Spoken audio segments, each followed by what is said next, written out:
In 1845, a man named Silas was sold to the Blanchard family, owners of a remote and decaying Mississippi plantation. Before we get started, please let me know in the comments where you are viewing from and what time you are listening to this narration. The locations and times of day or night that these verified stories reach are of interest to us. His name was Silas. At the time his journal begins, he was 27 years old and was being sold at a human auction just outside the bustling river port of Natchez. Having already known 3 masters, each with their own particular brand of cruelty, Silas was a student of his world. He understood its brutal, predictable, and soul-crushing rules. In his journal, he describes this understanding with a stark clarity that sets the stage for the horrors to come. His voice, preserved in the fading ink, speaks not with self-pity but with the weary resignation of a man who knows his place in the unforgiving machinery of the antebellum South. Reading from the journal, he writes, "I knew the rules of my world. The rules were the bite of the lash, the ache in your back from sunup to sundown, and the absolute unquestionable authority of the master's word. The rules were designed to break you, but they were, at the very least, predictable. The Blanchard plantation, however, had no such rules. From the moment of his purchase, Silas was plunged into a world where the brutal logic he had learned to navigate was turned completely inside out. The journey to his new prison was the first sign. The man who bought him, Elias Blanchard, was unlike any master Silas had ever seen. He was a pale, bird-like man with nervous, darting eyes that seemed constitutionally incapable of meeting another person's gaze. He spoke in a soft, hesitant murmur, as if he were afraid of the sound of his own voice. Most unnervingly, Elias did not chain him for the journey. Silas sat in the back of the simple wagon, his wrists free, a state of being so alien that he perceived it not as an act of mercy but as a test, a psychological trick designed to lure him into a false sense of security before a new, unimaginable form of punishment was revealed. They traveled for 2 days, leaving the well-trod roads behind and plunging deep into the swamplands of Mississippi. The world grew quiet, enclosed by a dense, suffocating wall of cypress trees draped in thick gray moss that seemed to suck the very sound from the air. The oppressive humidity was a constant, tangible weight. When they finally arrived, the place looked less like a working plantation and more like a forgotten relic slowly being swallowed by the swamp. A faded, peeling sign at the overgrown entrance read, "Blanchards' Hope." The irony of that name, as Silas would later note in his journal, was a wound that would fester for years. The fields, which should have been cleared and furrowed for cotton, were a riot of weeds and wildflowers. The fences sagged, their posts leaning at weary angles. The outbuildings, a barn, a smokehouse, were in a state of quiet, inexorable decay. The main house itself, a once grand 2-story structure, seemed to sag under the weight of its own neglect. Its white paint was peeling away in long, curling strips like sunburnt skin. The property was wrapped in an eerie, unnatural quiet. There was no sound of other workers, no ring of an anvil from a smithy, no shouts of an overseer directing a gang of laborers. There was only the droning of insects and the distant, lonely cry of a marsh bird. Elias led Silas onto the porch, his own boots making hollow, hesitant sounds on the rotting wood. Before he could even raise a hand to knock, the door creaked open. A young woman stood there, as pale and silent as a ghost. This, Silas would learn, was Delia, Elias's sister. She was dressed in a simple faded cotton dress, her long dark hair unadorned and hanging limp. She didn't look at Silas but rather through him, her eyes fixed on some distant, invisible point over his shoulder. Without a word, she simply nodded and stepped aside, holding the door open. Inside, the house was dark, the air thick with the smell of dust and something else, something sweet and faintly medicinal. like bundles of dried herbs left to hang for too long. In a rocking chair positioned by a cold, empty fireplace sat the matriarch, Genevieve Blanchard. She was an old woman, her face a delicate web of fine wrinkles, her hands knotted with arthritis. She held a large needle and a spool of black thread, and she was weaving it in and out of a large tapestry stretched on a wooden frame. Her movements were slow, rhythmic, and hypnotic. It was only later that Silas would realize she was weaving the same pattern in the same small corner of the tapestry every single day, her needle piercing the exact same holes over and over again. Her eyes, when they briefly flickered toward him, were as vacant and gray as a cloudy sky. This was the family of his new masters. A nervous man who seemed afraid of his own shadow, a ghostly girl who drifted through the world as if in a trance, and an old woman lost in a silent, repetitive, and meaningless ritual. Silas describes the feeling in his journal. My heart pounded in my chest. This was not right. The strangeness of it all was a coiled snake, and I waited for it to strike. Cruelty, I understood. This quiet, decaying madness was a new and terrifying language I did not know how to speak. That evening, the first truly impossible thing happened. Silas had expected to be led to a rough, windowless cabin, given a slab of cold corn pone, and locked in for the night. Instead, Elias nervously led him up the grand, creaking staircase to a small, simple room in the back of the house. It was sparsely furnished, containing only a cot, a wash basin with a pitcher of water, and a single small window that looked out over the darkening swamp. A room inside the master's house. Such a thing was unheard of, a violation of the fundamental architecture of his world. His mind raced, desperately trying to find the logic in this trap. Was this an elaborate prelude to a form of torture he could not yet imagine? A small, tarnished silver bell chimed downstairs. Elias, who was standing in the doorway, flinched as if struck. He looked at Silas, his expression one of pure anxiety. "Supper," he whispered and gestured for Silas to follow him. Silas wrote that he walked into that dining room feeling as though he were a prisoner walking to his execution. The long mahogany table was set for four with mismatched but clean china and silverware. Genevieve and Delia were already seated, as silent and still as statues. Elias took his place at the foot of the table. One chair remained empty at the head. Elias looked at Silas, then at the empty chair, and made a small, jerky gesture with his hand. It was an invitation. Silas was to sit at the master's table. Every instinct in his body, honed by 27 years of brutal conditioning, screamed at him to refuse, to drop to the floor, to perform the deep subservience that had kept him alive. But the raw, unadulterated terror in Elias Blanchard's eyes was more compelling than any order he had ever received. It was a terror that did not command, but begged him to comply. Slowly, his body rigid with fear, Silas sat down. Delia rose silently from her seat and glided into the kitchen. She returned a moment later with a heavy tray. On it were 4 plates of simple, bland food, stewed vegetables and a single piece of bread, and she began to serve. She placed a plate before her mother. She placed a plate before her brother.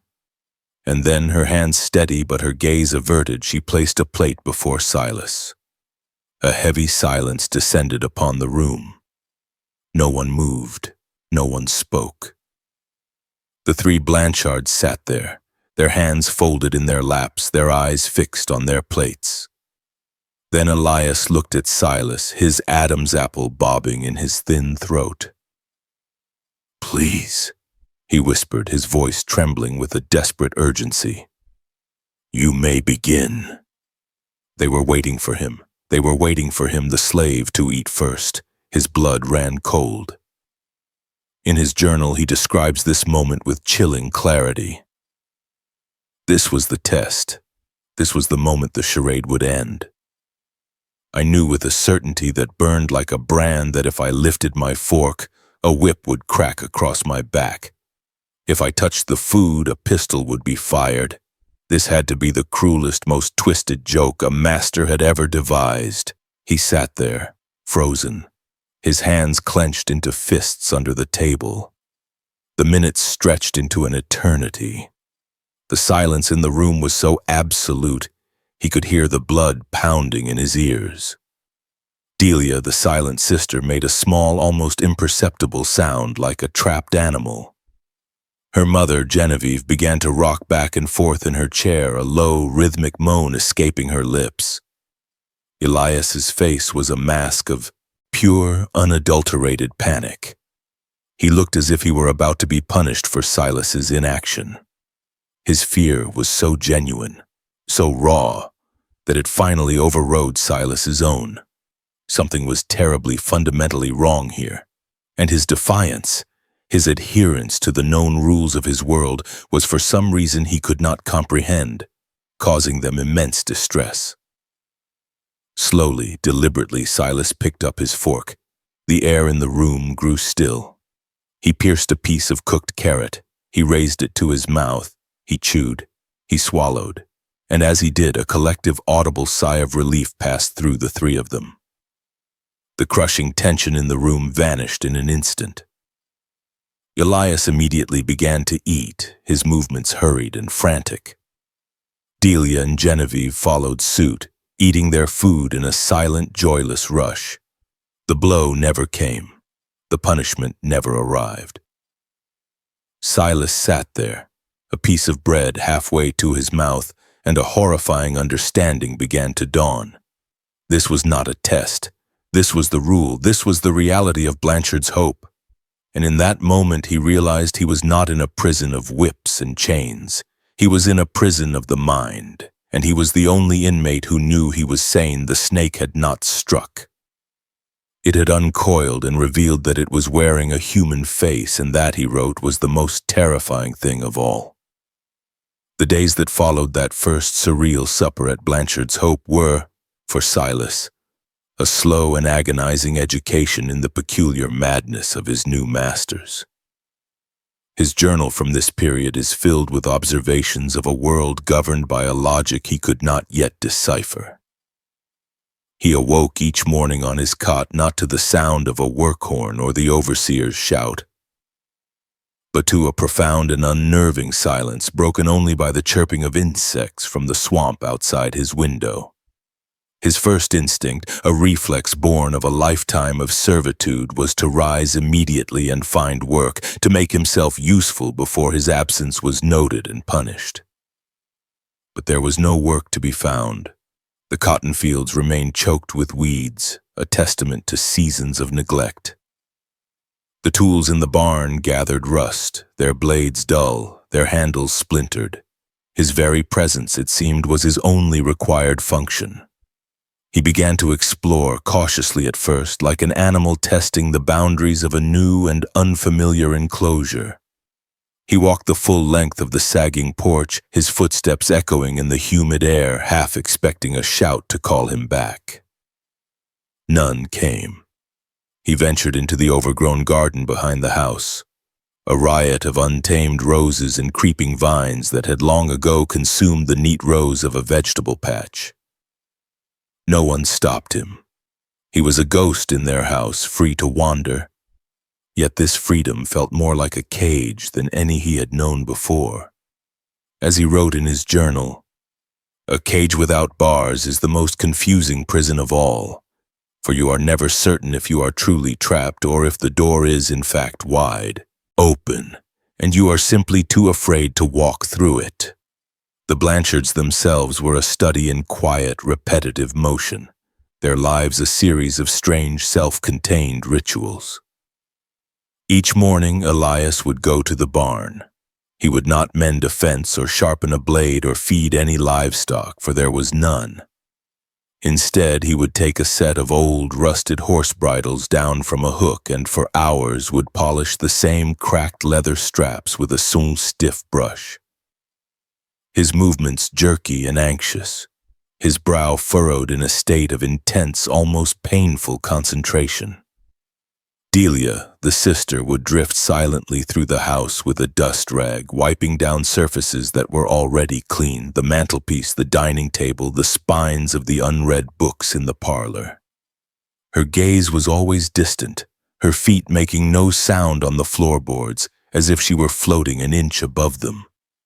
And the matriarch, Genevieve, would be in her rocking chair by the cold hearth, her needle rising and falling, a living metronome marking the slow, meaningless passage of time, her unblinking eyes fixed on her eternal tapestry.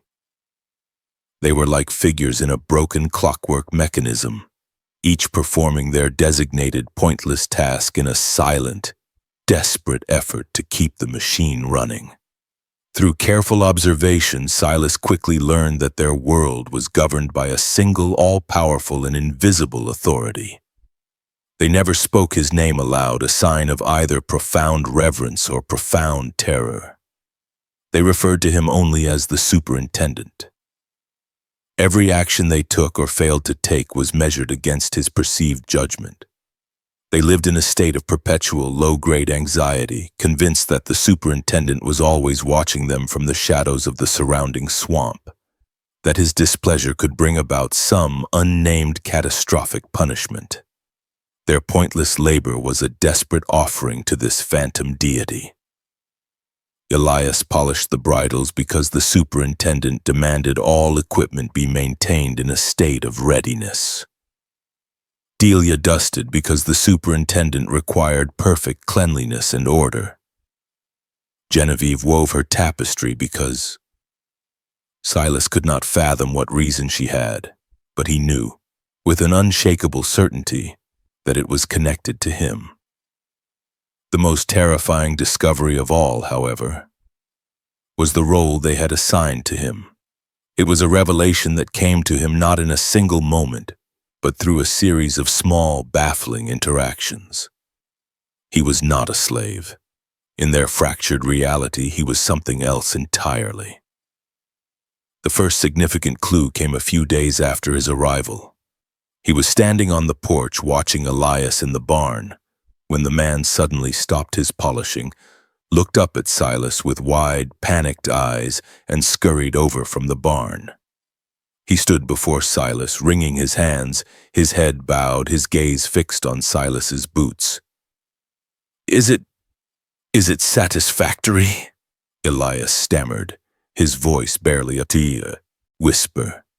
"The work, is it to his liking?" Silas stared at him, his mind unable to process the question. He was asking for his approval. He was asking him if his work would please the Superintendent. In that moment of profound, world-altering confusion, Silas understood. They did not see him as property. They saw him as an emissary, an inspector, a visitor sent by the phantom master of their world to observe them, to judge them. His presence was not for labor. It was for oversight. His survival, he realized, now depended on his ability to convincingly play a part in their delusion. He was no longer just Silas, the slave. He was, as he wrote in his journal, the reluctant zookeeper in a human zoo, and the animals did not know they were mad. He began to speak their language, a language of quiet suggestion and implied authority. His new work was to maintain the fragile ecosystem of their insanity. It was a terrifying, exhausting performance. A simple nod from him could send Elias into a relieved flurry of activity. A furrowed brow, a moment of thoughtful silence, could fill the man with a day's worth of anxious, hand-wringing dread. He learned to give them simple, meaningless orders to test his new authority. He would walk into the garden, point to a patch of particularly stubborn weeds, and say in a low, measured voice, "The Superintendent requires this area to be cleared." Delia would appear as if from nowhere, a small trowel in her hand, and would work silently for hours under the hot sun, her face a mask of solemn purpose. He would inspect the endlessly polished bridles in the barn and murmur a single word, "Acceptable." Elias would let out a shaky breath, his shoulders slumping in a wave of palpable relief. Silas became the anchor of their shared madness, the tangible link to their invisible God, and in a twisted, horrifying way, he was in control, his word was law. But this strange, inverted power came at a terrible price. The psychological toll was immense. On his previous plantations, his body was in chains, but his mind, his inner world, had always been his own. Here, his body was free, but his mind was constantly under siege. The profound, suffocating isolation was a poison seeping into his soul. He had no one to talk to, no one to share a knowing glance with, no one to confirm that he was not the one who was losing his grip on reality. The Blanchards spoke to him, but they were not speaking to him, Silas. They were speaking to a role he was forced to play, a phantom of their own creation. He began to engage in desperate acts of mental self-preservation.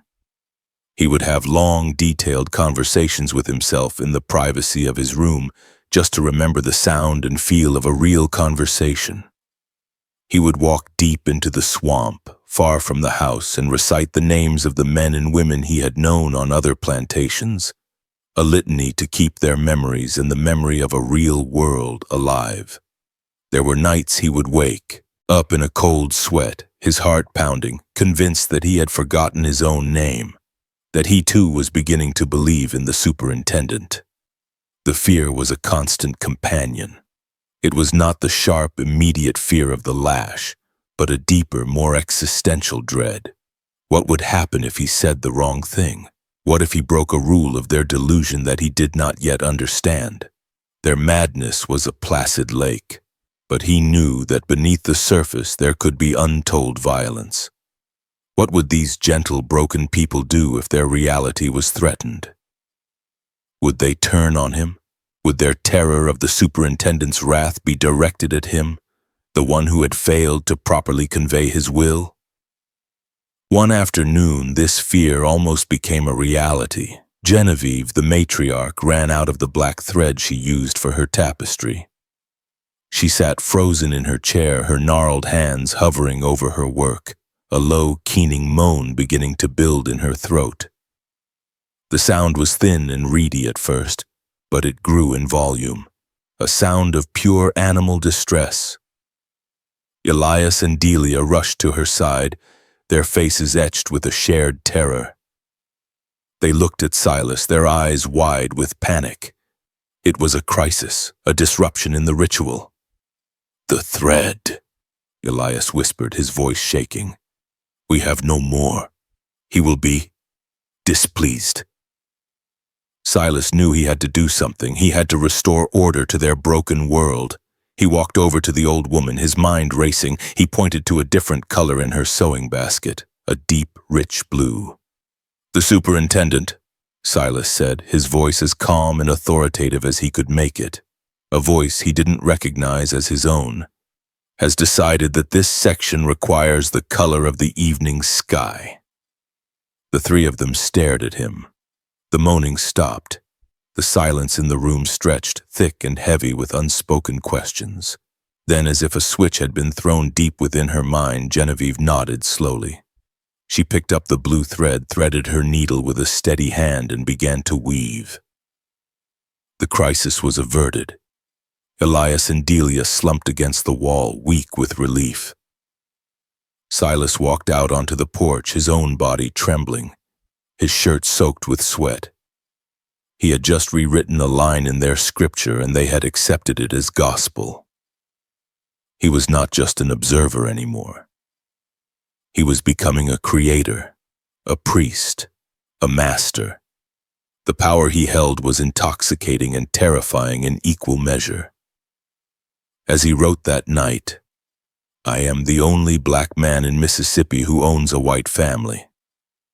And their chains are forged not of iron but of madness. I am safe from the whip, safe from the auction block, but I am trapped in a play where I am the only actor who knows he is on a stage. And I begin to wonder, with a cold dread that settles deep in my bones, what will happen when the play is over? What will happen when they no longer need me? The isolation of Blanchard's hope was no longer just a location.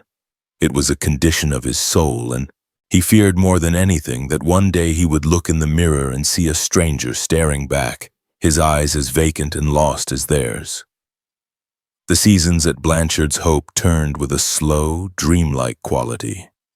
The stifling heat of summer gave way to a brief, damp autumn, which in turn yielded to a mild, gray winter. For Silas, life settled into the same surreal rhythm as the family he now controlled. His days were spent performing the increasingly elaborate role of the silent arbiter of their madness.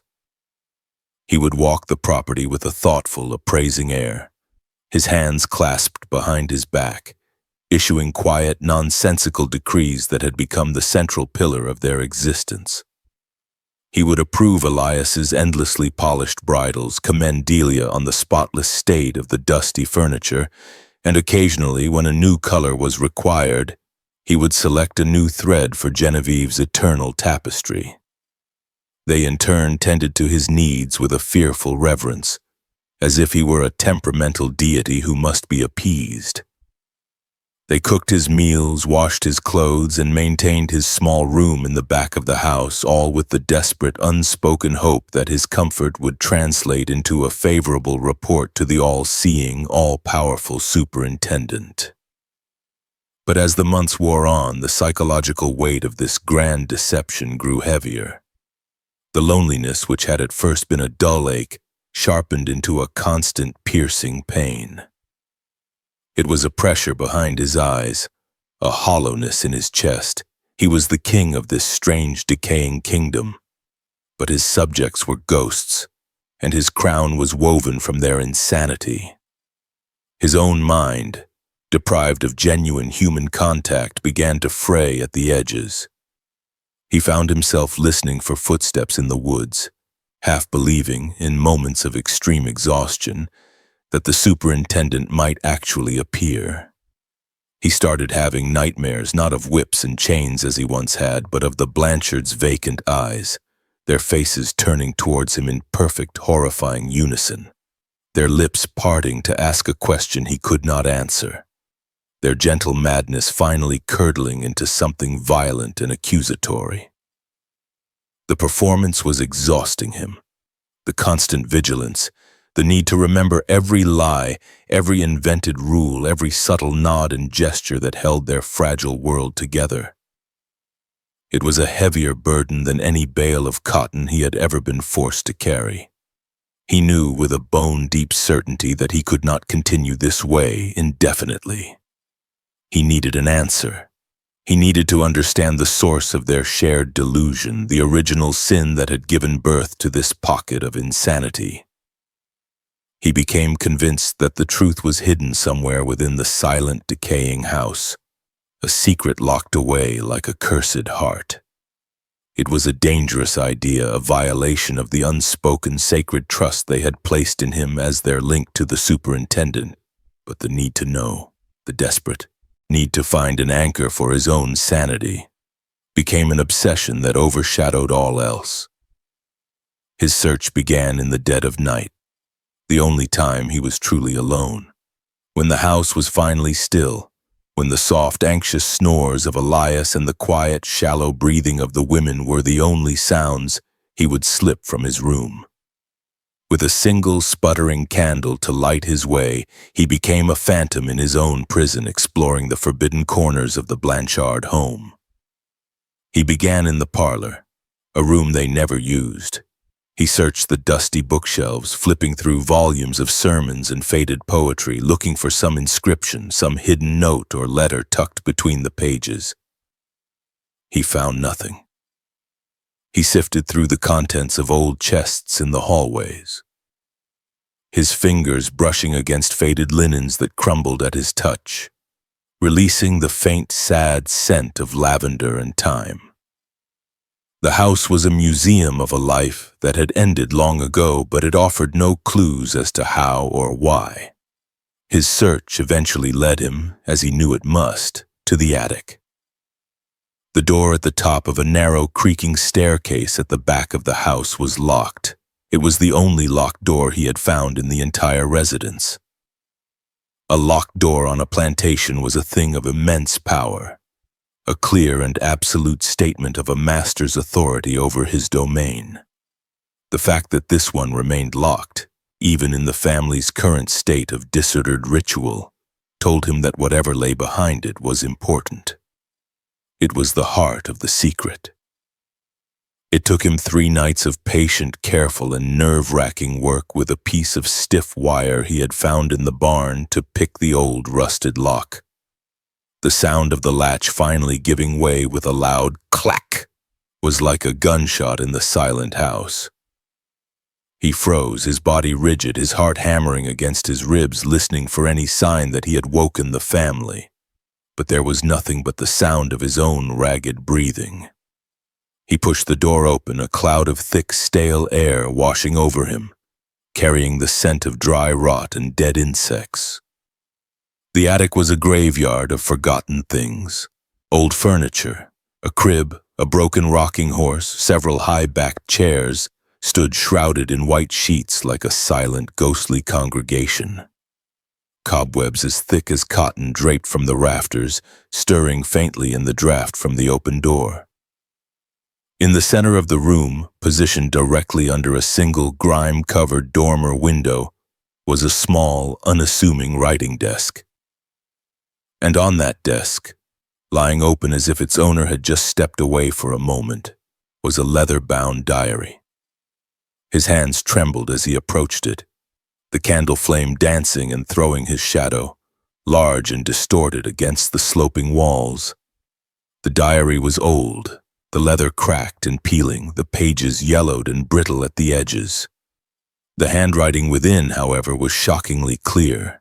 It was sharp, angular, and aggressive, each letter a deliberate slash of black, ink across the page. The first entry was dated 1822. The last was from the spring of 1840, 5 years before his arrival. The name inscribed on the inside cover was one he had never heard spoken aloud in this house, but one he now knew with a chilling certainty. Silas Blanchard, the patriarch, the father of Elias and Delia, the husband of Genevieve. As Silas began to read, a story of profound, almost surgical cruelty unfolded before him. Silas Blanchard was not merely a cruel slave master, a fact the diary noted with a casual, indifferent brutality. He was a domestic tyrant of the highest order, a man obsessed with absolute godlike control, not just over his property, but over the very souls of his own family. He saw the world as a machine of his own design, and his wife and children were merely cogs within it, their only purpose to serve his will and reflect his glory. The diary was not a record of his life. It was a ledger of his power, a manual for psychological subjugation. He detailed with a chilling, intellectual precision the system of torment he had created to break them. He referred to himself, even in the privacy of his own journal, as the Superintendent, a title that implied a cold, managerial authority over their lives. He wrote of his divine right and solemn duty to orchestrate their existence, to correct their perceived flaws through a relentless regimen of constant, pointless labor and unwavering, unquestioning obedience. The tasks Silas had watched his family perform every day were not the random products of their madness. They were the deeply ingrained echoes of their father's tyranny. He had forced Elias to polish the same set of bridles as a boy, an exercise he designed to teach attention to detail and the folly of idleness. He had made Delia dust the entire house from top to bottom every day to cure her of a dreamy and distracted nature. He had commanded his wife, Genevieve, to work on the tapestry, a project he had designed himself as a way to occupy her frivolous mind with a task of beautiful, unending servitude. The entries were filled with a cold, calculating sadism. He wrote of withholding meals for minor infractions, such as a downcast eye or a slow response. He detailed long periods of enforced absolute silence within the house, sometimes lasting for days as a test of their loyalty and a method to break their bonds with one another. He had systematically isolated them, refusing all visitors and forbidding trips into town, ensuring that his was the only voice they heard, his will the only reality they knew. He had not just owned them, he had hollowed them out, scooped out their identities, and rebuilt them in his own monstrous image. The last entry in the diary was dated April 12, 1840. It was short, the handwriting slightly shaky as if written in haste or discomfort. "A pain in my chest," he wrote, "indigestion. The machine must not be allowed to falter. The subjects require constant supervision." And that was it. He had died likely of a sudden heart attack, still believing himself to be the indispensable superintendent of his human machinery. But the machine had not faltered. It had continued to run, its gears grinding away in the silence he left behind. His family, their minds so completely broken, so utterly conditioned to servitude, had simply continued their performance. They couldn't conceive of a life without a master, without the crushing weight of the superintendent's authority, and so, in their fractured, grief-stricken minds, he had not died. He had simply left. He had retreated into the swamp, where he continued to watch them, to judge them, to demand their unending, pointless labor. The final piece of the puzzle, the piece that explained Silas's own presence in this nightmare, fell into place with a sickening thud. He found a loose folded page tucked into the back of the diary. It was a more recent note, written in Elias's shaky, nervous hand. It was a list, a series of tasks to be completed after a period of poor harvest. And at the bottom of the list, a single horrifying line.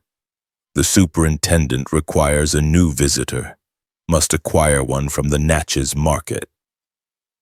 They had not bought him for labor. They had bought him because their delusion required a prop. Their shared reality, their entire system of belief had a hole in it.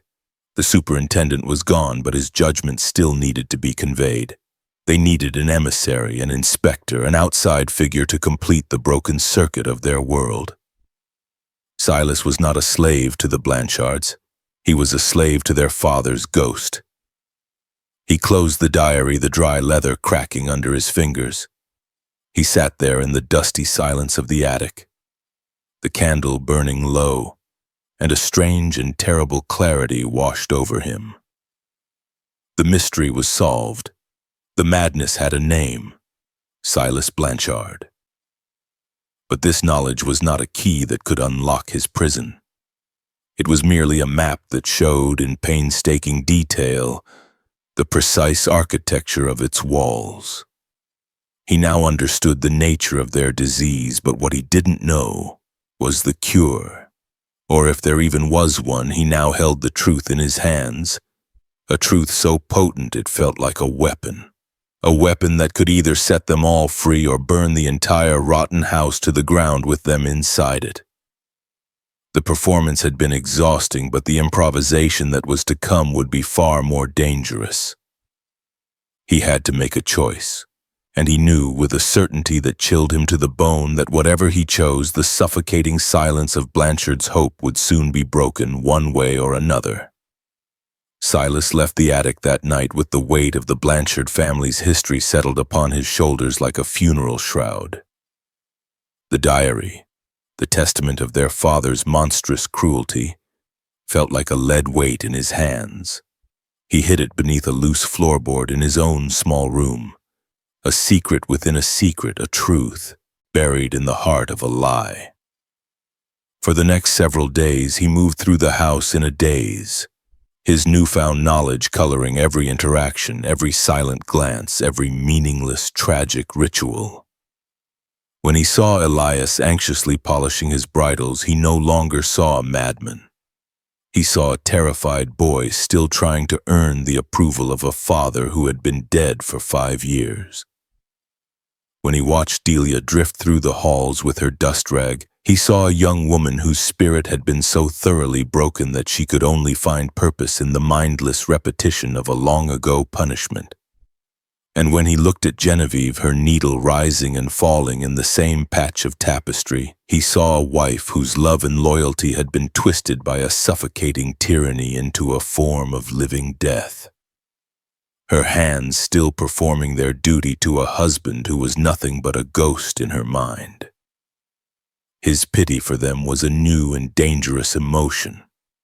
Before, they were a puzzle, a threat, a source of his own psychological torment. Now they were victims, as much prisoners of this place as he was. But his pity was at war with his own desperate need for survival. He now held the truth so potent it felt like a weapon. And he was faced with an impossible choice, a choice that would determine the fate of everyone at Blanchard's Hope. 3 paths stretched out before him in the lonely, silent landscape of his mind. The first path was the most direct, the most instinctual, and the most perilous: escape. He could take what little he could carry, a piece of bread, the diary as his only proof should he ever need it, and flee into the swamp under the cover of darkness. The idea was a siren's call, a promise of a life beyond this suffocating madness. He could follow the river north, towards free territory, towards a world where he was not a slave, not a zookeeper, not a phantom priest. But Silas was a realist.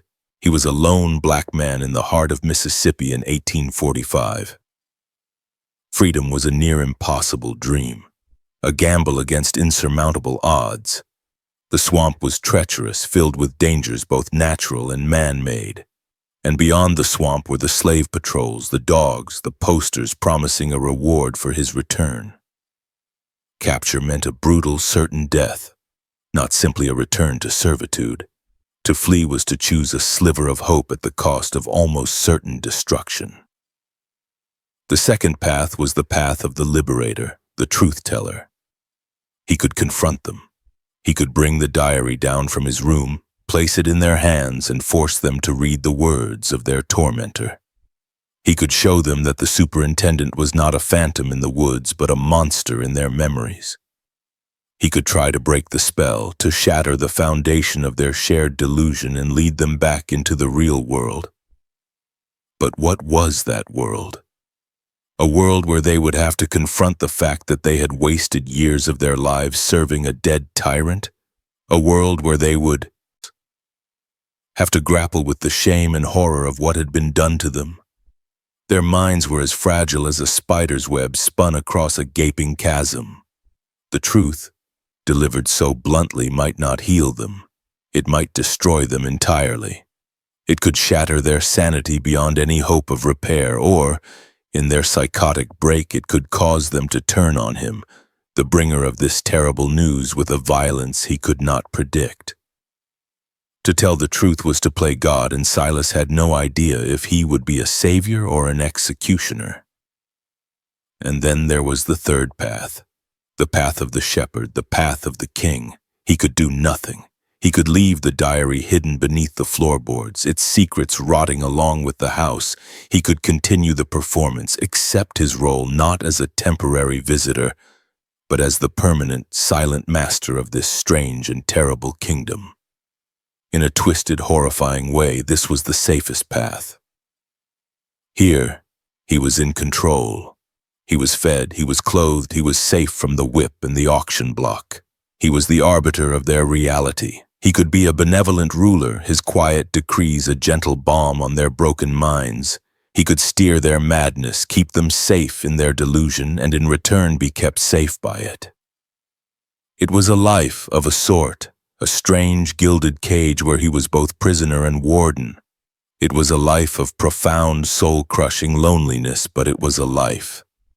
For weeks, Silas agonized over this choice. Each night he would lie on his cot and weigh the options. The 3 paths branching out into darkness. The hope of freedom, the danger of truth, the safety of the lie. The answer came to him not in a moment of clear, rational decision, but in a slow, creeping realization, a choice made by inches, not miles. It happened during a fierce summer storm. The sky grew dark, the wind howled through the cypress trees with a mournful human sound, and the rain came down in blinding sheets. A bolt of lightning, impossibly bright, struck an old, dead oak tree near the house, and it caught fire, the flames raging with an orange fury against the deluge. The Blanchards were thrown into a state of absolute primal panic. They ran through the house, whimpering, their rituals forgotten, their delicate, carefully constructed reality shattered by the raw, untamable power of nature. They believed it was a sign of the Superintendent's ultimate apocalyptic displeasure. They huddled together in the center of the parlor, convinced that their doom was upon them. They looked to Silas, their faces illuminated by the flickering, hellish light of the burning tree outside, their eyes filled with a desperate, childlike terror. They were waiting for a command, for an explanation, for a word from their master's emissary that would make sense of the chaos. And in that moment, Silas made his choice. He walked to the center of the room. He raised his hand, a simple, calming gesture, and they fell silent, their terrified eyes fixed on him. "The superintendent is not angry," he said, his voice resonating with a deep, calm authority he had never used before, a voice that seemed to come from a place outside of himself. "He is testing the foundation. He is burning away the dead wood to make way for new growth. He requires us to be calm. He requires us to have faith in his design." He spoke with a conviction that surprised even himself. The words came easily, the lie flowing from him like a soothing balm, like a prayer. And they listened. They clung to his words as a drowning man clings to a piece of driftwood in a raging sea. The terror in their eyes slowly receded, replaced by a renewed, solemn sense of purpose. The storm was no longer a punishment, it was part of a divine, unknowable plan. Their world, which had been about to fly apart, was pieced back together by the strength of his voice. In that moment, Silas ceased to be a player in their game. He became the game itself. He became the superintendent. From that day on, according to his journal, he embraced his role fully. He no longer saw it as a performance, but as a duty. A strange and terrible stewardship. He learned to manage their world not with fear, but with a gentle guiding hand. He gave them new tasks, simple and constructive ones that broke the cycle of their father's punishments. They began to clear the fields, not for the cash crop of cotton, but for a small vegetable garden that would feed them through the winter. The work, for the first time, had a tangible purpose, and it gave them a quiet sense of accomplishment that their old rituals never had. Under his direction, they repaired the leaning fences, they patched the leaking roof of the porch. Slowly, painstakingly, Blanchard's hope began to feel less like a tomb and more like a home. They were still lost in their delusion, but it was a delusion of his making now, a reality he shaped to be kinder, more productive, more peaceful. His journal entries from this final period are different. They are less about his fear and more about a strange, melancholic sense of responsibility. He became the sole historian, protector, and ruler of his tiny three-person nation. He never told them the truth. In his final entry, he explains why. "How could I? To destroy their world, the only one they have ever known, would be the cruelest act of all.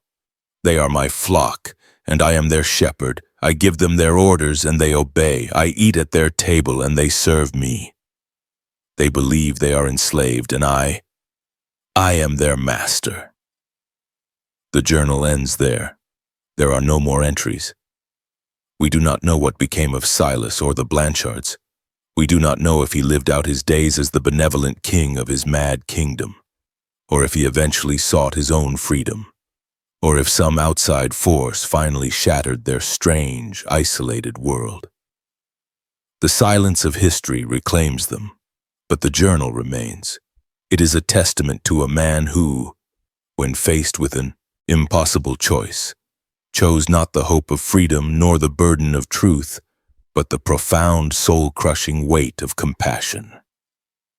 He was the only black man in Mississippi who owned a white family.